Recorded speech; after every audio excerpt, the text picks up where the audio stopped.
இரண்டாவதாக மிக முக்கியமான பண்பு, தீய பண்பு, நம்மிடத்திலிருந்து துறக்க வேண்டிய பண்பு என்பது மனிதர்களை அவமதிப்பது, மனிதர்களை இழிவாக பார்ப்பது, மனிதர்களுக்கு, நம்மோடு சக மனிதர்களுக்கு கொடுக்க வேண்டிய கண்ணியத்தை கொடுக்காமல் இருப்பது.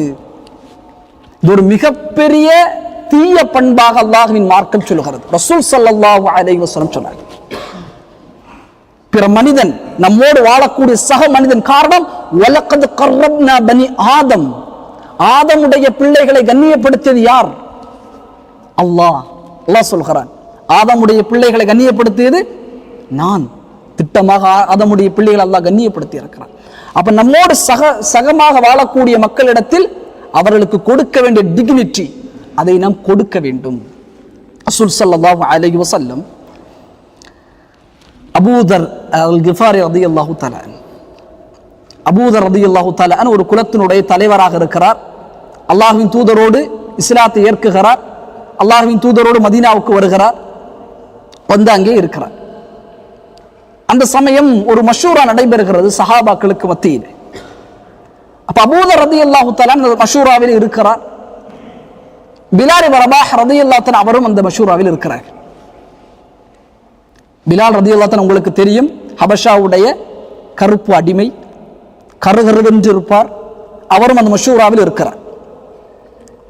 பேச்சு வழக்கில் பிலால் ரலியல்லாஹு தஆலா ஒரு ஆலோசனை சொல்ல வரும் பொழுது அபூதர் ரலியல்லாஹு தஆலா உடனே அவரை பார்த்து சொன்னார்கள், உஸ்குத், வாயை மூடு, இப்ன சௌதா, கருப்பியின் மகனே என்று சொல்லிவிடுகிறார்.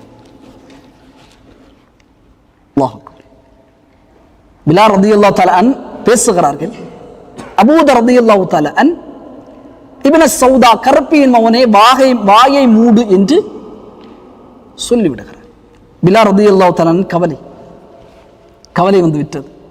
ஏன்னா நம்ம எப்படி ஒடுக்கப்பட்ட ஒரு சமுதாயத்தில் வாழ்ந்தோம், ஐயாமுல் ஜாஹிலியாவில் நாம் வாழ்ந்தோம். இந்த இஸ்லாத்தின் பால் நமக்கு கண்ணியம் கிடைத்தது. ஆனாலும் இப்படி நமக்கு இந்த வார்த்தையை சொல்லிவிட்டார் என்று கவலையோடு யாரிடத்தில் செல்ல முடியும்? ரசூலுல்லாஹி ஸல்லல்லாஹு அலைஹி வஸல்லம் ரசூலுல்லாஹ்ட்ட வராங்க. பிலாலுடைய முகத்தை பார்த்த உடனே கவலை. ரசூலுல்லாஹ் கேட்கிறாங்க, ஏன்? அபூதர் சொல்லுகிறார், பிலால் ரலியல்லாஹு சொல்லுகிறார், அபூதரை பற்றி, யா ரசூலல்லாஹ், இப்படி அபூதர் என்னை குறித்து இப்படி சொல்லிவிட்டார். பிலால் ரலியல்லாஹு சொல்லிவிட்டு சென்று விட்டார்கள். அபூதர் ரலியல்லாஹு தஆலா அடுத்த பிறகு ரசூலுல்லாஹ்வை சந்திப்பதற்கு ரசூலுல்லாஹ்வுடைய அறைக்குள்ளே வருகிறார்கள். ரசூலுல்லாஹ்வுடைய முகம் சிவக்கிறது.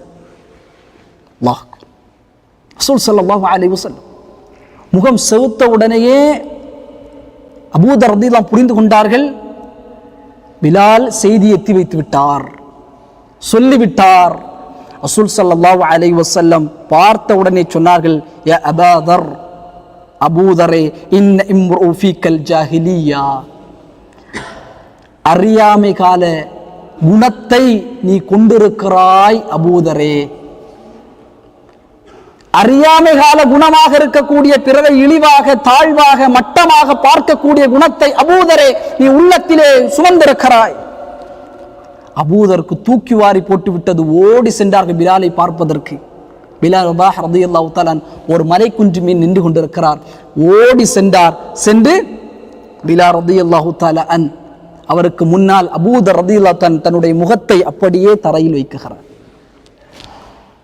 வைத்து சொன்னார், வல்லாஹி லா அர்ஃபஉ ஹத்தி மினத் துராப், பிலாலே, என்னுடைய கன்னத்தை இந்த மண்ணிலிருந்து நான் ஒரு பொழுதும் எடுக்க மாட்டேன், உன் காலை எடுத்து என்னுடைய முகத்தின் வைக்காதவரை. அல்லாஹ் அக்பர். இமாம் புகாரி ரஹிமஹுல்லாஹ் பதிவு செய்ய, பிலால், உன்னை குறித்து நான் அப்படி பேசிவிட்டேன், ஆனால் உன் காலை எடுத்து என்னுடைய கன்னத்தில் நீ வைக்க வேண்டும், வைக்காதவரை ஒரு பொழுதும் நான் எழும்ப மாட்டேன். பிலால் ரலியல்லாஹு தஆலா அல்லாஹ்வுக்காக சுஜூத் செய்யக்கூடிய முகத்தை எப்படி மிதிப்பது என்று சொல்லி இருவரும் அங்கே சரியாகி விட்டார்கள். அப்போ இந்த செய்தி அல்ல, இமாம் புகாரி ரஹிமஹுல்லாஹ் இதற்கு விளக்கமாக இன்னொரு செய்தியையும் கொண்டு வருகிறார்கள். இமாம் புகாரி ரஹிமஹுல்லாஹ் 30வது செய்தியாக இந்த செய்தியை பதிவு செய்கிறார்கள். இமாம் புகாரி ரஹிமஹுல்லாஹ் அபூதர் ரலியல்லாஹு தஆலா இந்த இதற்கெல்லாம் பிறகு ரபதா என்கிற பகுதிக்கு அவர் வந்து விடுகிறார். மதீனாவை விட்டு கொஞ்சம் தொலைவில் இருக்கக்கூடிய ரபதாவுடைய பகுதிக்கு வருகிறார். இப்போ மஅரூர் ரஹிமஹுல்லாஹ் அவர்கள் இந்த செய்தி அறிவிக்கிறார்கள். அவர்கள் சொல்லுகிறார்கள், லகீது அபாதரின், நான் அபூதரை சந்தித்தேன், ரபதாவில் சந்தித்தேன், வ அலைஹி ஹுல்லத்துன் வ அலா குலாமிஹி ஹுல்லத்துன், அவரின் மீதும் அவருடைய அடிமையின் மீதும் ஒரு துணி, அவர் என்ன துணி போட்டிருக்கிறாரோ அதே துணி அவருடைய அடிமையின் மீதும் போற்றப்பட்டதை நான் பார்த்தேன். மஅரூர் சொல்கிறார், அவர் ஒரு ஆடை அணிந்திருக்கிறார், அதே ஆடை அந்த அடிமையும் அணியப்பட்டிருக்கிறார். மஅரூர் கேட்டார் ரஹிமஹுல்லா, ஏன் அபூதரே, நீங்கள் உடுத்தக்கூடிய அதே ஆடையை உங்களுடைய அடிமைக்கும் கொடுத்திருக்கிறீர்களே? அதிர்ச்சி. காரணம், அடிமைக்கெல்லாம் அழகான ஆடைகள் எல்லாம் கொடுக்க மாட்டார்கள். அடிமையுடைய ஆடை என்று தனியாக இருக்கும், அவர் அந்த ஆடைத்தான் அடிமைகள் அணியும். ஆனால் ஒரு எஜமானன் அணியக்கூடிய அதே ஆடையை அபூதர் அல் கிஃபாரி ரலியல்லாஹு தஆலா அவர்கள் அடிமைக்கும் போற்றிருக்கிறார் என்று சொல்லி கேட்கும் பொழுது அபூதர் ரலியல்லாஹு சொன்னார்கள், நாங்கள் அல்லாஹ்வின் தூதரோடு வாழ்ந்த பொழுது நான் ஒரு நபித்தோழரை குறித்து, அவருடைய தாயை குறித்து பேசினேன். அல்லாஹ்வின் தூதர் என்னை குறித்து சொன்னார்கள், அறியாமை கால குணத்தை நீ சுமந்திருக்கிறாய். அது மட்டும் இல்லாமல் அல்லாஹ்வின் தூதர் ஸல்லல்லாஹு அலைஹி வஸல்லம் எனக்கு ஒரு நசிஹத் செய்தார்கள், உங்களுடைய அடிமைகள் உங்களுடைய சகோதரர்கள், அல்லாஹுதான் அவர்களை உங்களுடைய அதிகாரத்தின் கீழே வைத்திருக்கிறான். எனவே ஒருவரின் சகோதரர் அவரின் அதிகாரத்திற்கு கீழ் இருந்தால் அவர் தான் உண்பதிலிருந்து அவருக்கு உண்ண கொடுக்கட்டும் என்று ரசூலுல்லாஹி ஸல்லல்லாஹு அலைஹி வஸல்லம் சொன்னார். அல்லாஹ் அக்பர். ரசூலுல்லாஹ் இவ்வளவு அழகான நசிஹத். உங்களோடு இருக்கக்கூடிய அடிமைகள் இருக்கிறார்களே, அவர்கள் உங்களுடைய சகோதரர்கள். அல்லாஹ் சுப்ஹானஹு வ தஆலா தான் அவர்களை உங்களுக்கு கீழாக அவர்களை வைத்திருக்கிறார். எனவே நீங்கள் உண்பதிலிருந்து அவர்களுக்கு உண்ண கொடுங்கள். அவர்களுக்கு நீங்கள் பணி கொடுத்தால், கஷ்டமான பணிகளை கொடுத்தால் அவர்களோடு சேர்ந்து நீங்களும் அவர்களுக்கு உதவி செய்யுங்கள் என்று ரசூலுல்லாஹி ஸல்லல்லாஹு அலைஹி வஸல்லம் எங்களிடத்து சொன்னாங்க என்பதாக அபூதர் ரலியல்லாஹு தஆலா சொல்கிறார். அதனால தான் அபூதர் சொல்கிறார், அதனால தான் நான் அடையக்கூடிய அதே ஆடையை என்னுடைய அடிமைக்கும் கொடுத்திருக்கிறேன். அல்லாஹ் அக்பர். அல்லாஹ் அக்பர். ரசூல் ஸல்லல்லாஹு அலைஹி வஸல்லம் அழகா சொல்கிறார், பலகீனமான மக்கள் எல்லாம் ஏதோ அப்படி அல்ல, அது அல்லாஹ் ஆக்கியது உங்களுக்கு கீழாக.